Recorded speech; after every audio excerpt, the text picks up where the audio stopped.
Je me présente, je m'appelle Nicolas Koenig, je suis auteur, compositeur, interprète. Donc j'écris des chansons, la musique et les paroles. Et je suis influencé par beaucoup de styles, mais en fait quand même beaucoup par le jazz, aussi la musique brésilienne, le blues que j'ai toujours écouté, et voilà. Bienvenue au festival son de Malakoff. Il y a du jazz, de l'impro, de la musique à gogo. J'ai appris tout seul au départ en écoutant des disques et en reproduisant ce que j'entendais. Donc j'ai développé mon oreille comme ça.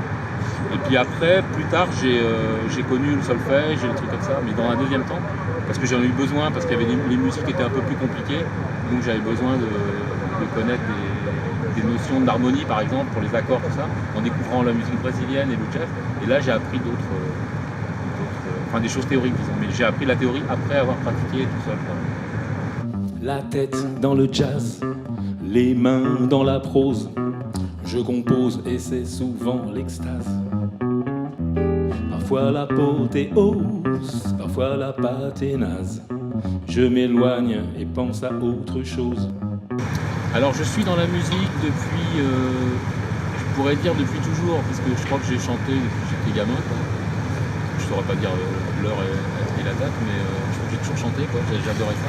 Pareil, j'écoutais la radio, les disques, et puis je reproduisais, enfin j'aimais bien chanter, quoi. Ça c'est sûr depuis. Après, moi j'ai pas étudié la musique, enfin je dis un peu ce que je disais tout à l'heure, mais c'est par l'oreille que ça a commencé. Et en écoutant des disques, je reprenais les chansons.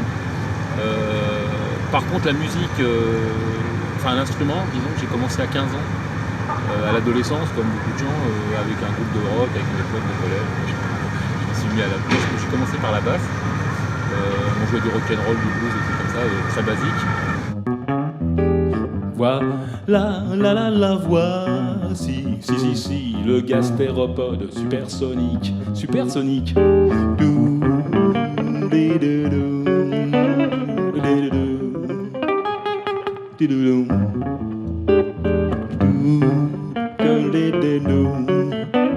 En ce qui concerne mon travail d'auteur, le travail sur les paroles, je m'inspire. En fait, c'est difficile de dire de quoi je m'inspire directement.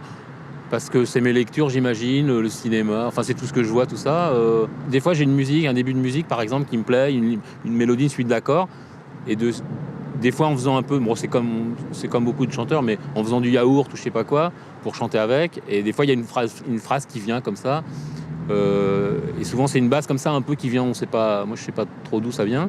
Et qui après je construis une histoire. S'il y a quelque chose qui m'accroche, qui va avec la musique, après je construis un peu une histoire.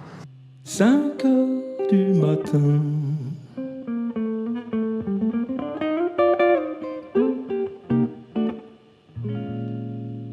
Les invités s'en vont sans façon. J'aime bien les jeux de mots, les trucs comme ça. Dans mes chansons, il y en a pas mal. Donc je travaille beaucoup sur l'homophonie, c'est-à-dire avec des mots qui se ressemblent, enfin des phrases qui se ressemblent au niveau du son, mais qui disent pas les mêmes choses, par exemple. Je fais beaucoup ça. Mais moi, en plaisantant, je disais que mes influences, c'était entre Bobby McFerrin pour le jazz et Bobby Lapointe. Ça fait 2 Bobby, quoi. Et Bobby Lapointe pour les textes. Bah, je me mets pas à leur auteur, hein, parce que c'est quand même des stars. Mais je veux dire, enfin, j'ai plein d'influences, je pense, mais ça, c'est vrai que c'est des trucs. J'aime bien les textes construits. Où il y a des jeux de mots et des fois des jeux de mots dans le jeu de mots, enfin voilà. Ce matin, je me lève encore plus mou qu'hier. Toutes ces pensées fièvres me laissent tout gluant de rêve. Ce matin, je me lève encore plus fou qu'hier. Alors sur mon site, il est marqué que je me définis comme kafkaïen, généreux et bouillant. En fait, ça fait partie de... En fait, il y a 2 colonnes sur le site et les 2 vont se répondre en fin de compte. Parce qu'il y a... En fait, faut le lire... Si on lit en horizontal, ça fait compositeur kafkaïen, interprète... Attends, je jongle avec le truc. Interprète généreux et auteur bouillonnant. Voilà. Donc, c'est des adjectifs, quoi, pour Alors il y a un côté, c'est un peu pour faire une blague, un peu, et puis il y a un côté où ça dit aussi des choses. Mais en fait, c'est que la colonne de gauche, CIA, correspond au nom de... C'est les initiales des services secrets américains d'avant. Et de l'autre côté, c'est KGB, c'était l'ancien service secret russe. Parce que moi, j'ai eu notamment une période de ma vie où c'était les 2 forces dans le monde qui luttaient, c'était la CIA et le KGB. Et l'autre truc, c'est par rapport à l'adjectif kafkaïen. C'est kafkaïen, ça vient en fait, d'un nom propre, d'un nom de famille d'un grand écrivain pragois qui s'appelait Kafka et qui a fait toute sa littérature sur l'absurdité de la vie de l'homme occidental, quoi, avec le système des gouvernements très, très durs et tout ça. C'est comme si une situation kafkaïenne, c'est comme si un matin vous recevez une lettre de la Sécu qui dit comme vous êtes mort, vos droits s'arrêtent à partir du 30 mars de je sais pas quelle année. Et c'est arrivé dans la vie, c'est arrivé que quelqu'un de vivant reçoive une lettre du système gouvernemental, par une erreur bien sûr, mais comme quoi il était mort et donc il devait faire en plus remplir des papiers, enfin des trucs complètement absurdes, aberrants, et qui, bon, c'est des situations kafkaïennes. Donc, et moi quand je dis kafkaïen, bon, c'est quand même, c'est pas au premier degré, c'est plutôt pour rigoler, quoi. Enfin, mais c'est aussi pour moi, c'est aussi une manière, ça m'arrangeait pour faire mon gag à 3 balles. Là. Le speed et l'acide, la nivaquine, la cocaïne et même la vitamine. Mine. Alors, où je me situe dans le jazz, c'est une question, voilà, c'est une question difficile. Je ne sais pas où je me situe exactement.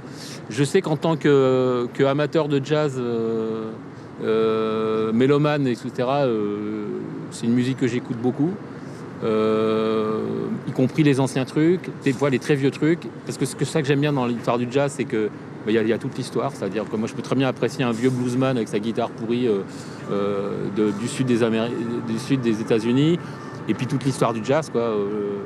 J'aime vraiment beaucoup de styles différents, y compris maintenant il y a énormément de trucs qui se passent avec les jeunes musiciens en France notamment, mais aussi dans le monde entier, quoi. Enfin, c'est une musique qui est à la fois pas, malheureusement peut-être pas aussi populaire qu'elle devrait l'être pour moi, parce que je pense qu'il y a des gens qui s'en méfient un peu, ils disent ouais c'est un télo, tout ça, alors que il y a des gens comme ça qui sont, moi j'ai vu ça aussi par rapport à la fabrication, par exemple à l'association, où des fois on rencontre des gens qui sont un peu timides ou un peu, surtout une certaine méfiance, et puis en fait qui par le hasard d'un concert ou un truc, tout à coup il se passe vraiment quelque chose, parce que c'est une musique super vivante. Moi je suis la définitivement sous, j'aimerais bien aller me coucher. La la la la la la la la la la la la. Avec Sophie sans François, si seulement il pouvait nous lâcher. Yeah yeah yeah yeah yeah yeah yeah yeah yeah yeah.